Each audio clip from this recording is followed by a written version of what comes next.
And so, until next week, stay well, get booked, and remember that a magician who's not working is only fooling himself. This is Scotty out. Oh, hey. Hi there. This is Scott Wells for the MagicWordPodcast.com.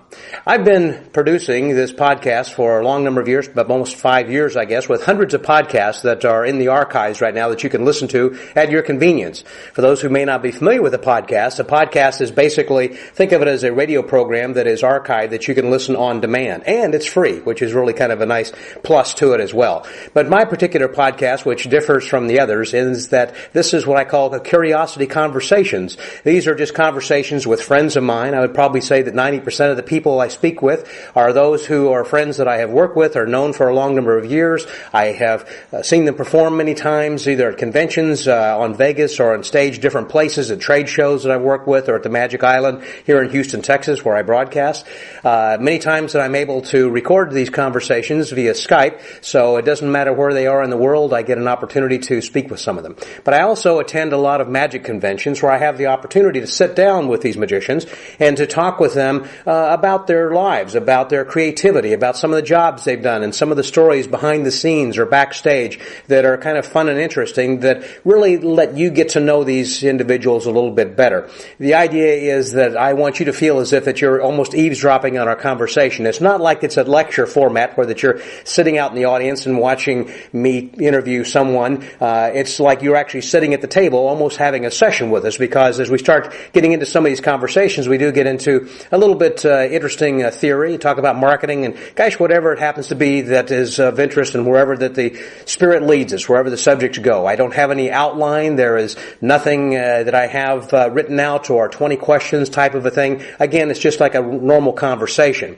Again, that's how that it differs from some of the other conversations I know with some of the other magicians, because I, again, know these people in many cases and have worked with them, so I'm not necessarily a hobbyist nor a fanboy. I'm actually a full-time working professional, and many times have worked with these other magicians. But also, I attend magic conventions in which I will post every day. What I do is I'll talk with some of the talent, I talk with the organizers, I talk with the dealers, I talk with the attendees. Oftentimes, I'll walk around the town and I'll find out something interesting about the town, maybe go take a little tour of the candy factory or go to the In-N-Out Burger if I'm in Las Vegas or something like that. So this way you kind of feel like it's you're along for the ride. And then that night, after I get back to the room, I will put together the conversation, edit everything that I had during the day, about 2 a.m. after I'm finished with some of the other sessions with the guys. And so then I post it. So that way, the first thing each morning that you feel as if you're getting a fresh report, because you are, of what's happening at the convention. So during a 3, 4, 5-day convention or longer, that you feel as if that you're there. And if you hadn't attended, you feel as if that you're there. But if you have attended, you can go back and listen to these podcasts to see and hear some of the things that you may have missed. Now, I say see because if you go to the blog, you can also then watch some of the videos that I post as well as some of the pictures that I've taken. So I have additional content that is on the MagicWordPodcast.com, which I post every Thursday morning at 9 o'clock Central Standard Time.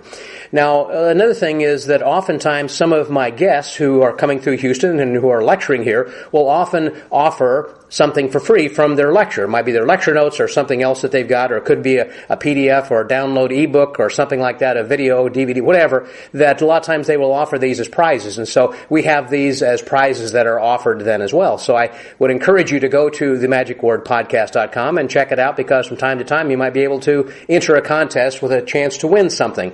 And then beyond that, as I said, each week on Thursday that I have a different conversation. Typically it's about a 1-hour conversation. I try to keep this within about an hour time frame, in which I'm talking with a magician about common interests and whatever that, wherever again the conversation may lead. And oftentimes also that I will add a few product reviews at the end. There may be another 10 or 15 minutes with 2 or 3 different new tricks that Murphy's Magic Supplies has given us for a review. And so I will watch the video, I'll practice a trick, I'll go out in my normal performances and try this out. So I give you a really tested, honest report of what I think of the particular download of the trick or whatever it is that I'm going to be reviewing that particular week.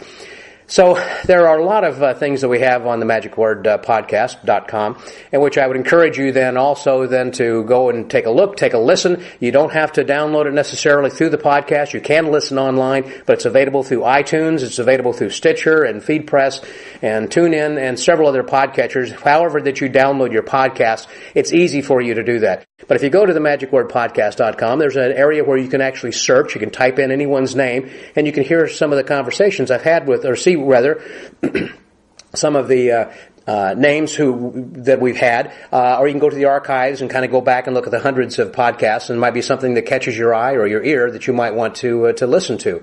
Now, there have been a lot of people that have been on the podcast, and I appreciate all the time that they've given us, and they're all so different and varied. Some of them you know, some of them you haven't heard of before, but you'll meet new and interesting people and learn a lot of stuff along the way. And I've spoken with people like Lance Burton, Tom Mullica, with Gabe Blackstone and Paul Daniels, Flip, and Michael Lamar, and Garrett Thomas, and Gazzo, and Cosmo, and Norman Beck, and also with Dan Garrett, and the list goes on and on and on. That, as I said, I've had hundreds of podcasts, and so there have been hundreds of guests and hundreds of magicians, and it's always interesting to hear what they all have to say. They're not always controversial, like the one series I had for a while with Gregory Wilson, which was quite interesting, but they are always interesting and something that are informative and entertaining as well. So you'll enjoy them regardless of who I'm going to be talking to from week to week. I encourage you to subscribe to the magicwordpodcast.com and listen in your favorite way through your favorite podcast catcher, however that you wish. I want to also thank those people who are friends of the Magic Word. Although the podcast is free, this is something that is supported by several people whom I really appreciate, who have donated some financial assistance in order to help defray some of our costs. Obviously, we have costs such as our hardware, microphone, software, and other kinds of things, plus making these some Skype calls sometimes that they're not going to be via Skype, that might be to someone's cell phone or to across overseas or whatever. Some of the travel, convention attendance and registration and different kinds of things that I have, expenses, domain charges, et cetera, et cetera. And so the Friends of the Magic Word are those who have helped support us. And I want to thank all of those people. And if you're interested in making a donation, either on a one-time basis or an ongoing monthly basis, anything is appreciated. If you want to give $1 or more, that is fine. Just think of it as having a cup of coffee over here then with me. So this way that you can kind of enjoy the podcast as you are going for your morning walk or something. So anyhow, that's enough for me. Go over to the podcast. You can hear more about it. Certainly appreciate you listening. So until next time, this is Scotty out.